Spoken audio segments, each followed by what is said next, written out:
So there's 129 flats within Grenfell Tower. We, the police, have spoken to at least one occupant of 106 of those 129 flats. These people have been able to tell us who was in their flats that night and also who were visiting their flats that night. And we've also been able to understand from those occupants who their neighbours were and other information about that, about Grenfell Tower. Now from there, we know that within those 106 flats, the 18 people are either dead or now missing, presumed dead. So that's the numbers that we've got from them.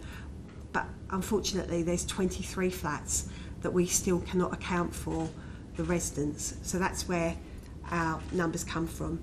From the intelligence that we've had regarding the occupancy of those 23 flats, coupled with a large number of 999 calls of those flats, have given us that number that we believe to be around 80 people. On top of that, we've looked at mini lists given to us by government, by local communities, and also from other companies such as fast food delivery companies. We are going everywhere to try and get a true number, and I believe that number will rise throughout this. London is a very transient population. I'm a Londoner myself, and so we expect that the initial housing lists aren't the people that actually perhaps live in Grenfell Tower. So we're working from a very difficult start-off point, if you like. So what we've had to do is start right at the beginning and personally speak to occupants of every one of those flats. So that is where we're coming to our numbers now.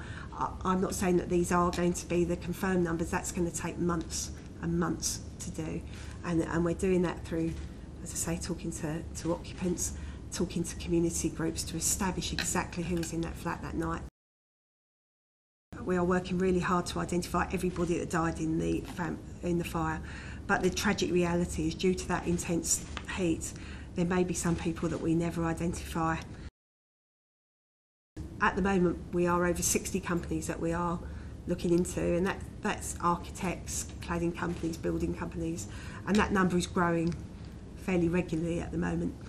We are trying to prioritise those companies, and we are in communication with those companies regarding getting every bit of paperwork in relation to Grenfell Tower from them.